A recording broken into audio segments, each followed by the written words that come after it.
Et bonjour mes choupinous et bienvenue. Alors la semaine dernière, vous m'avez vu démonter mes planchers de façon à ce que je puisse faire de la place et le passage pour monter mes plaques d'OSB aux étages. Sauf que pour ce faire, je vais utiliser un trou électrique et il me faudrait une pince pour que je puisse prendre mes plaques. La pince, si je regardais, ça coûte très cher en fait pour ce que c'est. Donc on va pas s'embêter, hein. Puisqu'on est des makers, je vais la faire. Et au moins ça me coûtera que dalle. J'utilise que de la ferraille que j'ai sur place. Donc là je me suis trouvé un fer plat de 8 par 25. Voilà, allez c'est parti.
Alors comme tu peux voir, j'ai modifié légèrement le design. Donc tu vois, là tu reconnais la pince que j'ai fait.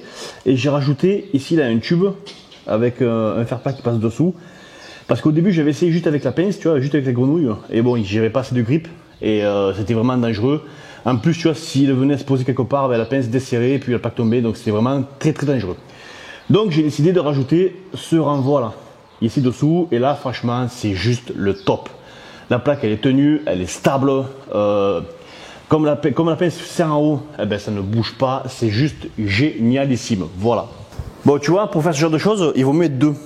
Mais bon, aujourd'hui, je suis tout seul, donc je vais pas chialer, je me sors les doigts du derche et puis j'avance quand même tout seul.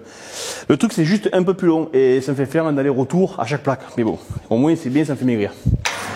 Alors, ce que je fais, c'est que tu vois, je monte la plaque sous les solives du premier étage. Mais sans les toucher, juste dessous, tu vois. Voilà, sans les toucher. Et là, en fait, je donne une petite impulsion sur le câble. Tu sais, je le tourne, je le vrille un petit peu le câble, ce qui fait que ça a pour effet de faire tourner ma plaque. Alors, doucement, tranquille, tu vois. Allez. Voilà. L'impulsion est donnée. Hop là. Et là. Voilà. Et là, je la passe entre les solives. Là j'évite la poutre, la fameuse poutre, c'est la fameuse trémie provisoire.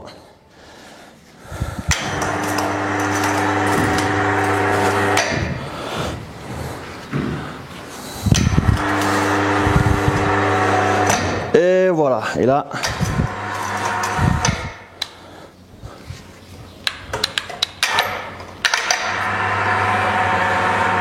Voilà, tranquille. J'ai échappé le premier étage. Et là, tu vois, j'arrive sous les solives du comble. Hop, à la pince, j'ai un meilleur grip, donc je fais tourner. Voilà, je donne une impulsion. Et voilà, sur la plaque elle passe. Attention les roubignoles.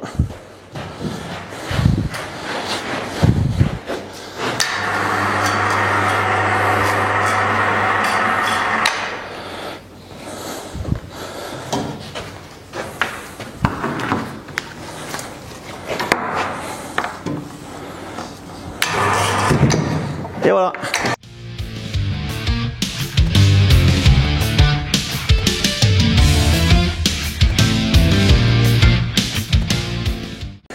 Alors tu vois, je me suis monté 8 plaques d'OSB au comble et je vais faire ici là, donc cette portion du plancher, que cette moitié là, parce que par ici là, il y aura un escalier en colimaçon qui va arriver et je ne sais pas encore bien où il va atterrir, donc pour l'instant je vais laisser cette partie là tranquille. Mais je vais pouvoir commencer à plaquer ce côté. Donc avant toute chose, il faut que tes poutres soient nickel, donc un bon coup de balai.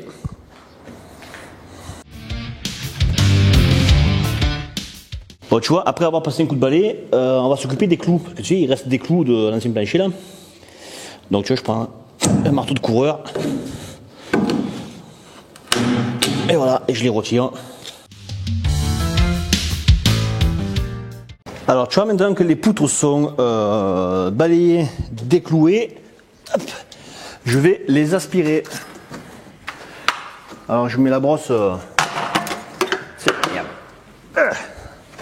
Alors si je mets la brosse à canapé là. Impeccable.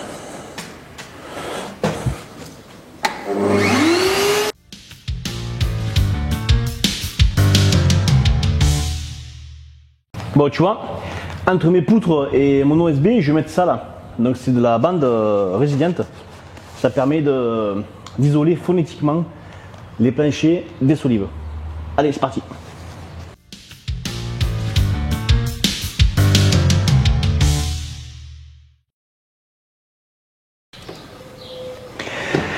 Bon, tu vois, maintenant que j'ai passé mes bandes là, mes bandes donc résilientes, j'ai déjà passé une plaque hors caméra pour savoir un petit peu comment ça se passait et ça se passe super bien en fait.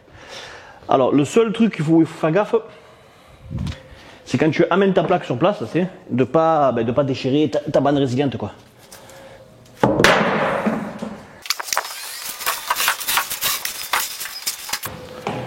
Tu vois, il faut juste éviter de la faire ripper parce que si tu la fais ripper, ben, tu déchires ta bande et c'est pas forcément très très bon non plus.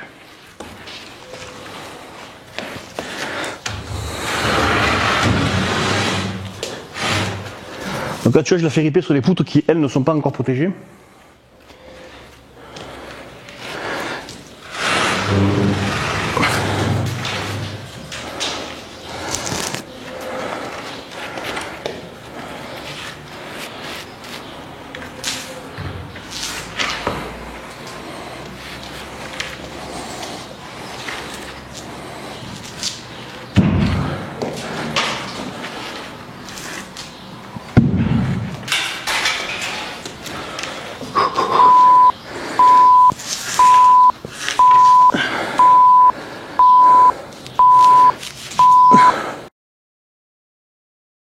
Et voilà mes choupinous, tu vois, donc j'ai commencé à placer mes plaques, donc tu vois bien, hein, les bandes, elles sont dessous là, par-dessus, vis. Bon, par contre j'envoie de la vis, hein, j'envoie de la vis tous les 20 cm grosso modo, sur toutes les poutres, comme ça au moins c'est verrouillé, ça bouge plus. Bien sûr j'ai pris de la Spax, parce que comme ça au moins je suis tranquille. Donc tu vois bien là, tu vois, toutes les poutres ont reçu leur bande résiliente. Alors comme je disais là, ici là, je laisse ouvert pour l'instant parce qu'il y a un escalier colimaçon qui va arriver du bas là, jusqu'en haut, qui va arriver par là, donc je sais pas exactement où encore, donc je laisse tranquille pour l'instant. Et voilà mes choupinous, j'espère que cette vidéo t'a plu. Bon, en tout cas j'ai pris un énorme plaisir à la faire, aussi bien la grenouille que lever les plaques, que poser mon plancher USB avec les bandes résilientes. En fait tout ça je l'avais jamais fait, que ce soit aussi bien la grenouille, que ce soit aussi bien la grenouille, je l'avais jamais utilisé ni construit.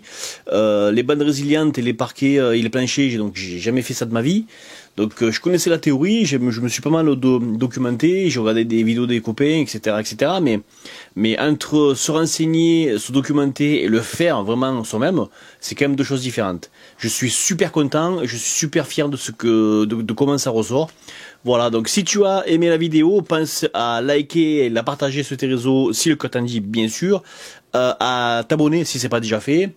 L'abonnement en fait, vous y pensez pas, mais c'est gratuit et c'est une aide considérable pour les créateurs de contenu comme moi. Et le like aussi, ça permet de mieux référencer la vidéo, c'est gratuit et ça nous aide vraiment de ouf. Donc pense à liker et à t'abonner. Sur ce, Kenavo les potos, et puis à la prochaine.